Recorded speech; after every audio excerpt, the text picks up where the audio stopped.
Welcome. This is Owen Bailey, the Director of Land Use and Policy at the Eastern Shore Land Conservancy, and I'm joined today with Mary Buffington, the Project Manager of the Eastern Shore Regional GIS Cooperative at Salisbury University. Welcome. Thank you. Thanks for having me today. Sure thing. Glad you could join us again. This is a recreation of a presentation that Mary gave at the Sustainable Growth Workshop that ESLC hosted back in May this year. That recording was sadly lost, but glad we could recreate some of the great work that you are doing at ESRGC. So at the workshop, we focused on sort of a couple of areas. One, the value of sustainable land use practices around housing and transportation. And another area was the tools and resources available to local governments, which is where Mary's work comes in. One resource is the Circuit Rider program at Eastern Shore Regional GIS Cooperative. And with that, I will turn it over to Mary. Thank you. Excellent. Thank you. I'm going to share my screen. If everybody see that? Thumbs up is fine. Okay, great. So yes, thank you for having me. I am going to chat about our GIS Circuit Rider program. Just jump right in. So the GIS Circuit Rider program is a RIMPIF supported program.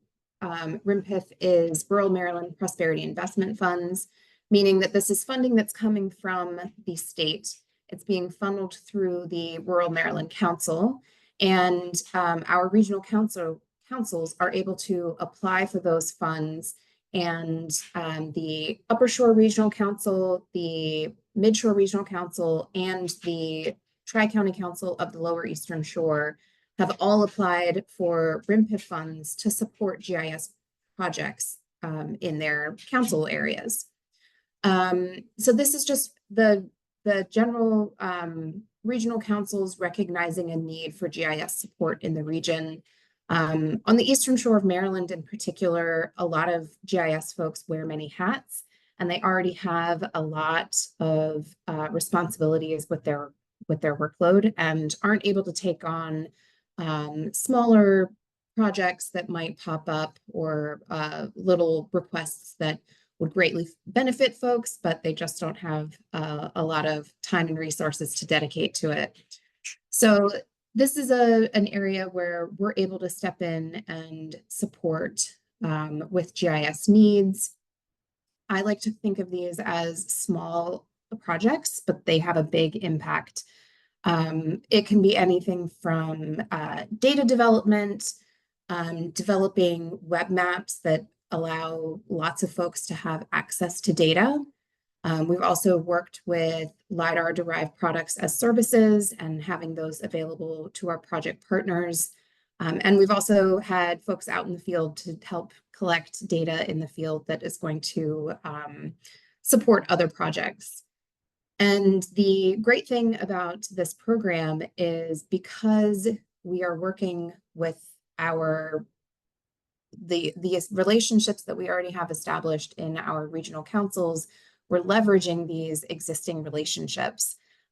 So we're just able to contact either the GIS folks in these counties, towns, municipalities, or even town administrators or anybody that's really looking to have a little bit of GIS support. So I first got in touch with the Eastern Shore Land Conservancy through the Eastern Shore Regional Trail Vision, and I'll just briefly mention this because this is a currently supported GIS Circuit Rider project. It's a pretty unique project because it is supporting all of the regional councils. Many of our projects are small projects that might support a municipality or maybe a county, but this is kind of a fun one because it's spread across all of the Eastern Shore. For this project, we were able to support with data collection, so contacting the counties that are maintaining and developing this trail data, get it all together, organize it into a data set that would be really easy to use. And we've also served that as a map that is available for folks to access. So if we take a look at this, it just opens up into a web map that's showing all of the data that we've collected. It's a great resource that allows people from many areas to have access to data. It's helpful for planning, getting an idea of what's existing, so we may be able to connect trails or plan for networks to work together. Another Eastern Shore project that we've worked on is the Eastern Shore Chicken House and operation status. This is a web map that has identified all of the chicken houses, not just in Maryland, but also on the Eastern Shore of Virginia and Delaware. It's something that is helpful for folks that are interested in knowing not just how many chicken houses we have in the area, but what is the operation status of those. So for this project, we looked at aerial imagery and assessed the operation status of houses simply based on what it looks like from the sky, from above. So if there's a chicken house that looks brand new and it's really well maintained, we would say that's in operation. If there's a chicken house that has, pieces of the roof missing, or there's a tree growing out of the middle of it, we're going to mark that as not in operation. And for any that we're not really sure, we're going to mark that as unknown. Another circuit rider project we've supported is for the city of Crisfield. I think it's either 80% or 90% of Crisfield's stormwater is managed through a ditch system, and they just didn't have the data of where these ditches are so that they could come up with a maintenance plan. So we used elevation data. So just looking at the elevation to see where those ditches are, we digitized them. You'll see in this image, there's little arrows. So something that was really important to Crisfield was knowing the direction of flow of the water. So that was something that we included. And this data is available for the Crisfield folks to manage themselves. So they can go to a web map and view it. And they can also use this or send that map to their other project partners. So everybody has access to this data. We were approached by Federalsburg. They were dealing with some election district proposal changes, and they just simply didn't have GIS to support this. And the county GIS folks were very busy doing their own tasks. So we were able to step in and support with a web map that's really a visualization tool to let decision makers know how many houses are in this proposed district, what kind of impacts a change in an election district could have. Really just supporting the town with being able to have access to the data, being able to view census data in an easy to access, easy to understand tool. Not all of the GIS Circuit Rider projects are web maps. Many of them are. This was a fairly simple approach. We were contacted to identify the number of parcels that were within a 5-mile, 10-mile, and 15-mile radius of a specific address. So we were able to provide that to the partner in question. This was a really good GIS Circuit Rider project as well. You'll see that this address the parcels are in multiple counties. So it may not be entirely appropriate for the Talbot County folks to determine what this would be. So we're able to provide the support in a way that's not adding additional workload to our GIS partners in those regions. We also worked with the city of Fruitland to identify storm drains. So this project did include some field work, going out and checking the location of these stormwater inlets, and also adding the stormwater infrastructure data that was available so they could have a better idea of what the town's infrastructure looked like. And this also helps to support their MS4 planning. And I also mentioned we have some web services that are available. So these are elevation services. It includes contour data, digital elevation models, canopy height models, and hill shade. And on the image here, you'll see the shaded relief.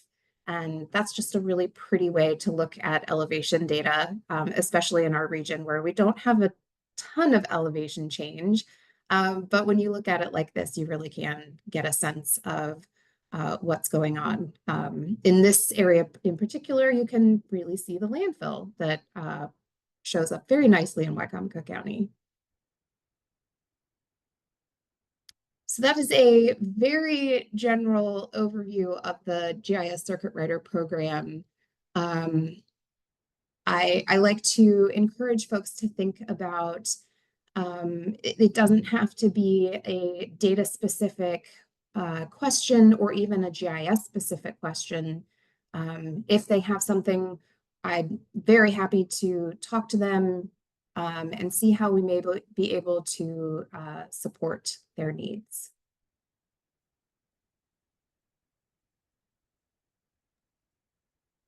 That is great. Thank you so much for that.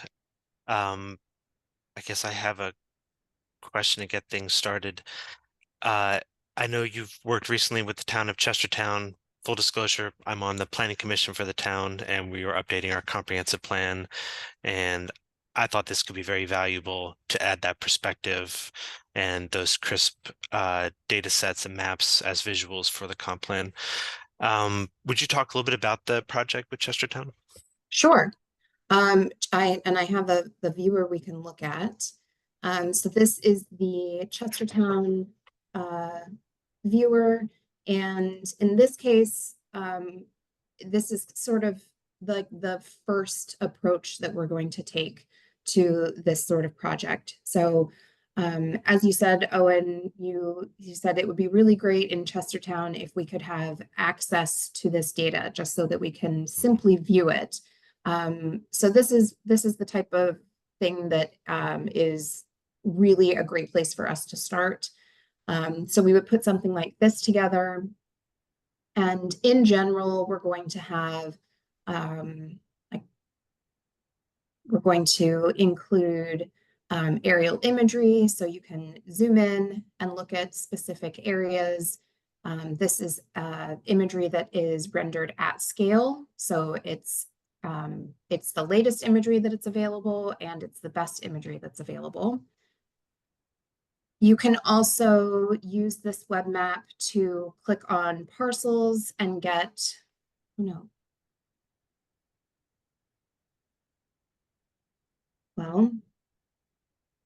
I made some edits to this morning, so I must not have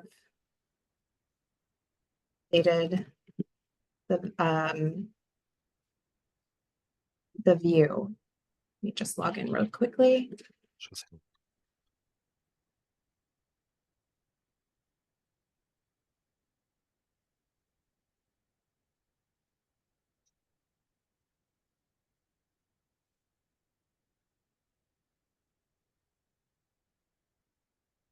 You can click on a parcel and get some information about those parcels.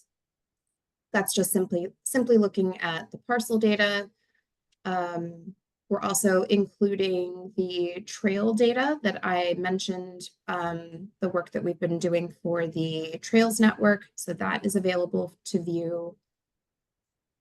Something that was requested by Chestertown was including the garbage pickup schedule. And this is the type of request where it might seem like it's a silly layer to include for some folks, but this is, if you live in Chestertown, you really do need to know when your garbage is being picked up. So this is really helpful. And it's a way that we're able to easily customize these tools for folks. So maybe the town of Galena isn't concerned about their garbage pickup, but folks in Chestertown really need to know.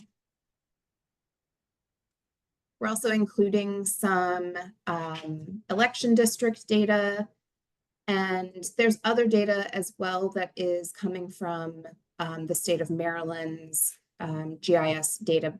So that's including, we have enterprise zones included. Sometimes, yep, there they are. We've also added some historic places, which Chestertown certainly has some. And something else that has been really useful for a lot of planning with our team or with our partners is the Chesapeake Bay critical area designations. So that's something that we like to include for many of our coastal communities. And being able to view the FEMA floodplain data is also something that is increasingly important for folks to have access to for an assortment of planning needs.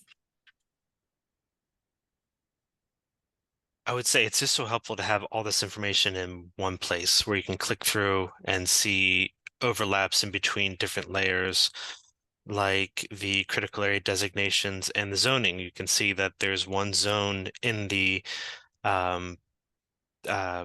IDA area, that yellow area, and I know the zoning there requires a certain density, and now I know that that density is designated by the critical area. So it's fun to see those overlaps for nerds like me who love this kind of stuff.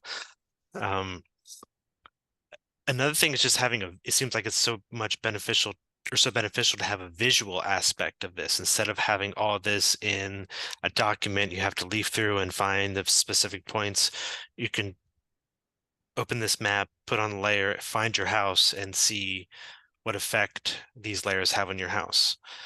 Like I know I live in the critical area, and I know my garbage pickup, and I know my electric district. If I'm just moving into Chestertown, it's great to be able to come to this and learn almost everything you know about your house and where it's located in terms of what forces affect your everyday life there. Absolutely. And I'll also add, as we work with our partners in towns, and in this case in Chestertown, we're able to get a sense of what other data might be really helpful to include. So I know we've been talking about including the zoning data on here, and that's something that exists in paper form. So the ESRGC is able to support that with the GIS circuit writer by georeferencing that paper map, digitizing those zoning areas and adding that to this as well. Yeah. And it's a very, very easy relationship that we have with our partners as we're able to go in and make edits to these like fairly quickly. And when folks contact us and say, hey, this is wrong, we're able to address it pretty quickly and get it back out to folks that really need access to it. Yeah, that's great. And as I'm thinking, a lot of people seem to think more in terms of they want a visual. They don't want just text, they want the visual, which I love that GIS offers that. And I'm wondering if that could be helpful in application of a comprehensive plan so that people can have, what they're looking through it, have that reference to a very visual data set, and also when that updates fairly frequently whenever there are updates that need to be made. And just by having that reference in your comprehensive plan, that map is always updated. Because I know in going through Chestertown's comprehensive plan, we're looking at the one from 2015, and some of those maps are wildly out of date, and they were out of date half a year after that plan was approved. Sure. So could you talk about applications like that towards comprehensive plans or anything you've seen in the area? Yes, absolutely.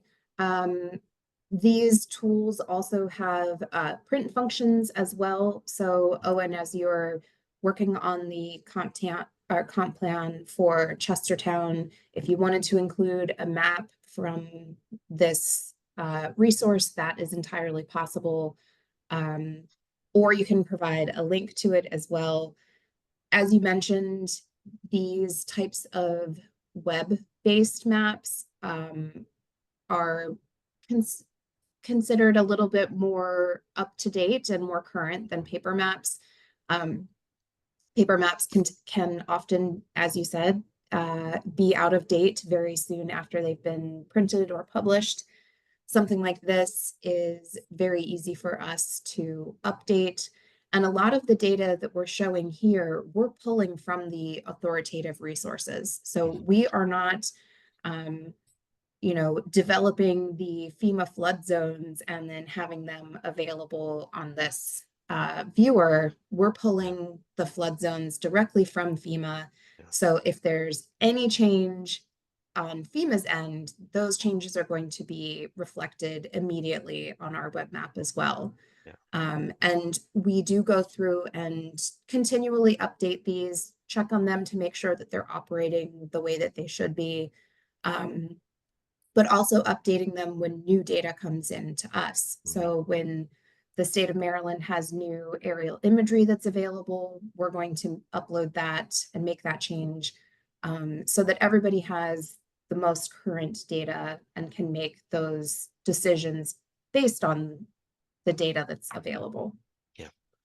No, that's great. And uh, I know from our comp plan update, we're looking at maps from two different sections of the comp plan, and it's hard to overlay them together to see how they influence each other or see what the effects of those overlays are.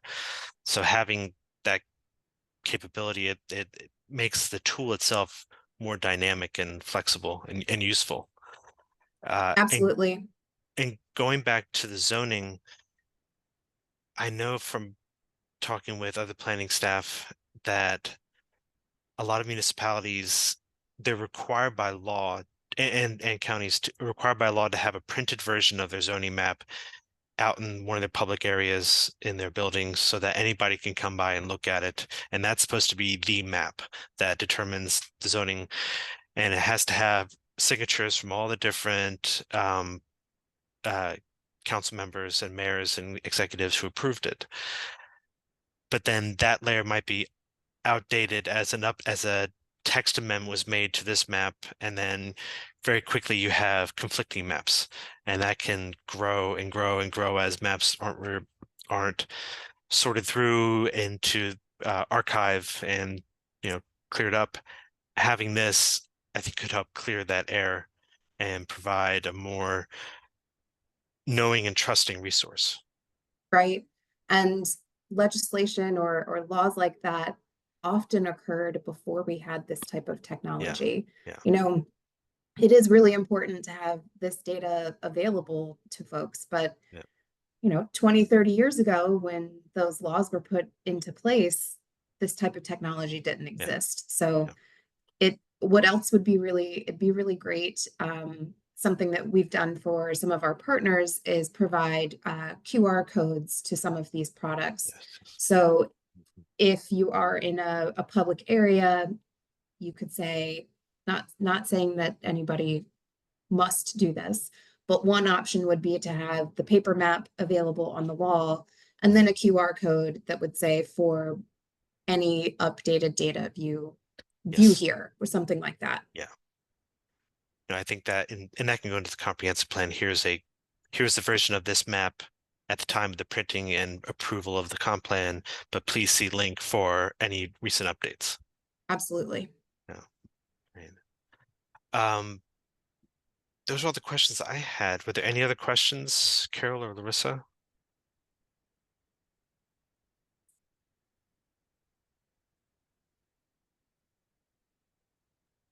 Carol, you're muted. I'm sorry, it's my first Zoom call ever. Uh, I'm curious if I'm not sure the right phrasing here, but if you ever sort of proactively approach any counties or municipalities for some services, or are you always just sort of waiting for them to approach you? Great question. I think this is our 5th year, maybe 6th year. I'd have to look back at our documents of having the GIS Circuit Rider program. So when it first started, there was quite a show, so to speak, to get the word out to our partners that this was available. Now we've been doing so much of this work. People are contacting us more often rather than us having to go out and get the word out. But we really appreciate opportunities like this and the Sustainable Growth Workshop because we're able to reach so many more people rather than just a one-on-one meeting with a town administrator or something like that. So being able to present about the GIS Circuit Rider program is a really great opportunity for our team. I have a question that kind of hinges on one of your points in that you're experiencing like an increased demand of people asking for projects, I assume. What would make a project selective or competitive enough to pursue if you end up reaching a point where you have so many people asking for projects? It seems like you can do quite a huge diversity from chicken houses to towns. So I'm just wondering what would make a project really attractive to work on.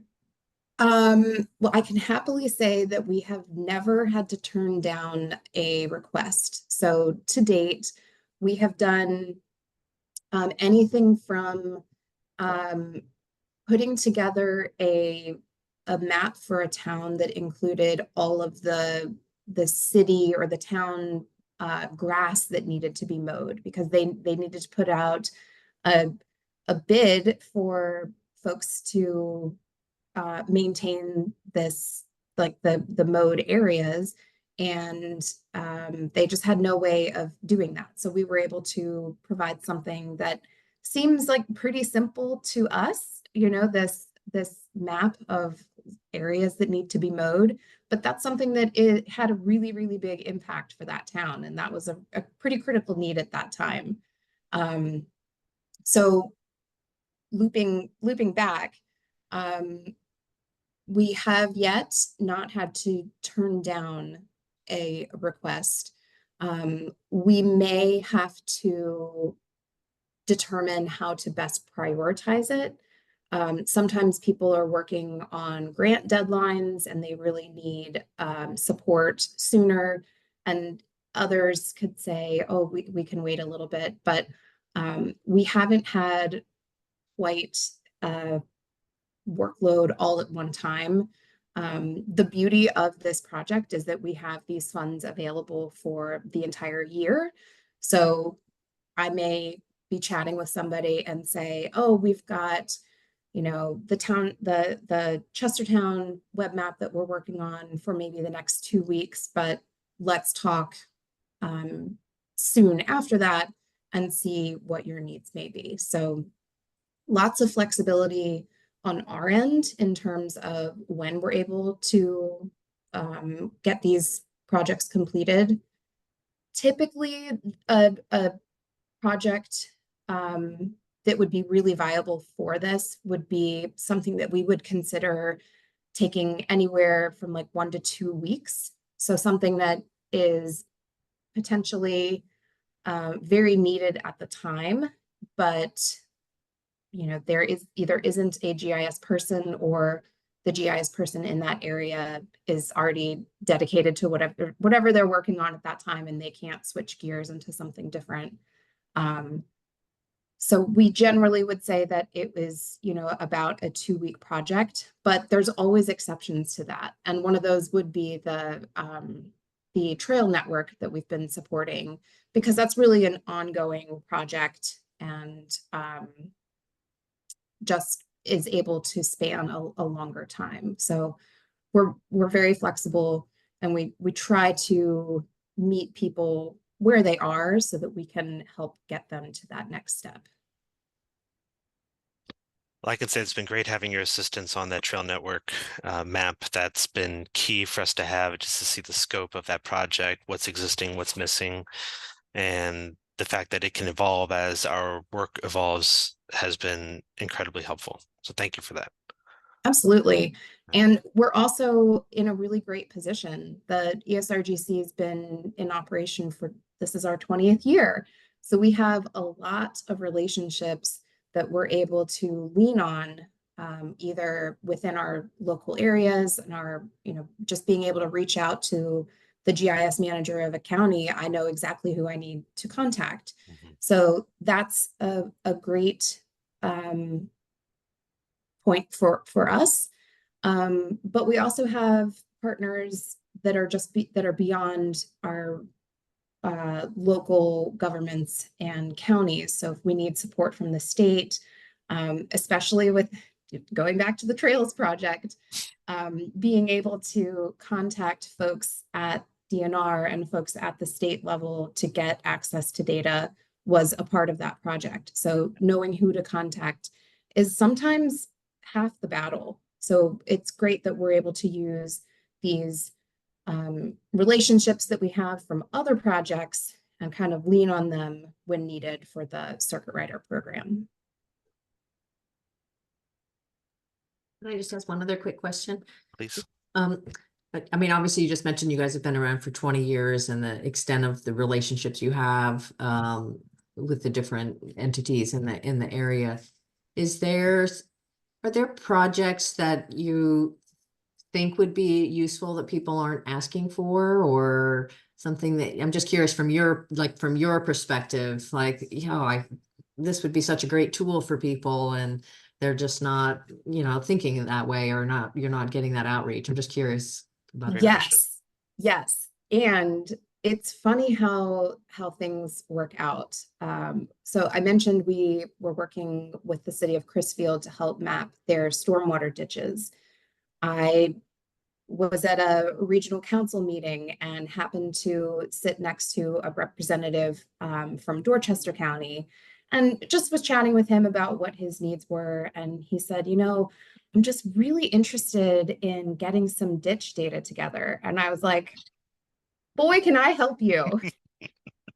So I told him that something we were interested in doing was developing a regional ditch data set, which honestly sounds really, really boring, but it's something that is really needed for a lot of different industries, whether it's agriculture or forestry, or even our infrastructure managers really need to know where MS4 permits. Yes, MS4 permits. It's really, it sounds like boring data, but it has really impacts a lot of folks.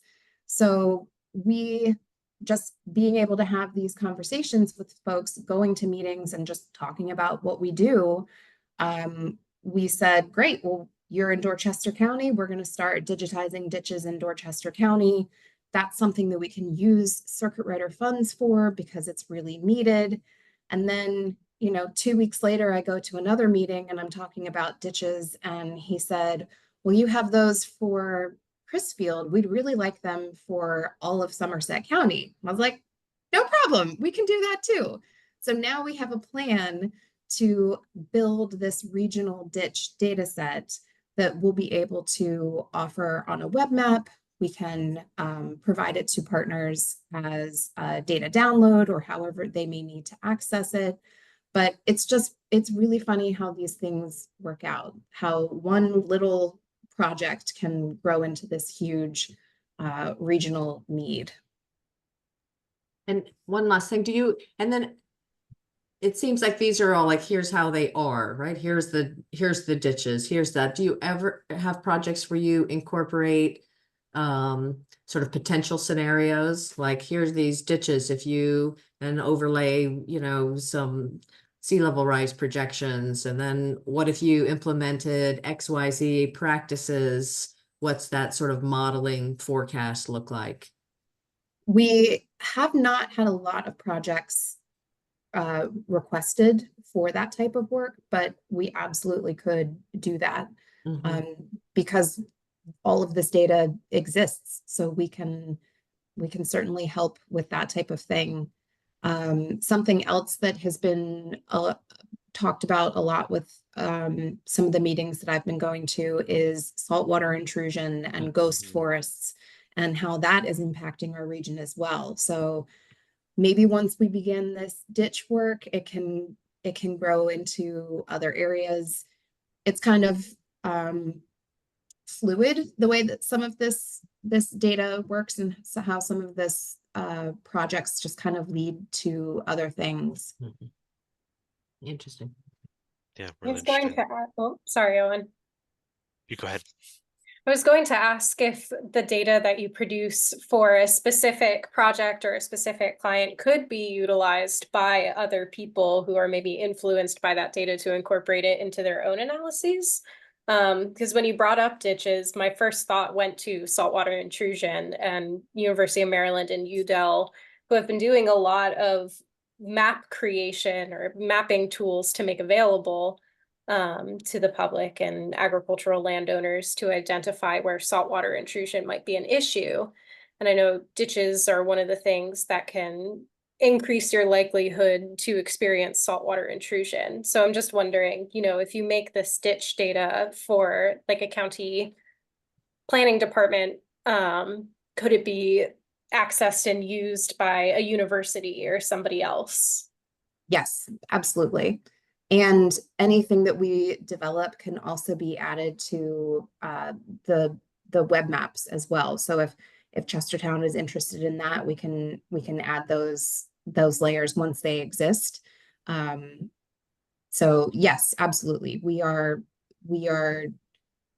all about sharing data, and there's certainly no need for anybody to recreate the wheel in any way. Especially with something that's as time intensive as digitizing ditches. Like, we just want everybody to help make our place, or continue to make our place, a great place to live. You're here. I know Chestertown's been interested for a while in getting stormwater data for their downtown, citing how High Street can turn into like class 3 rapids on an extreme precipitation event in the summertime. And just all the networks that feed into that arterial. But great stuff. Well, thank you so much. Yes, thank this you. was great. Great questions. We will put this up on YouTube, and we will put links in the show notes. So again, thank you so much, and have a great rest of the day. Thank you.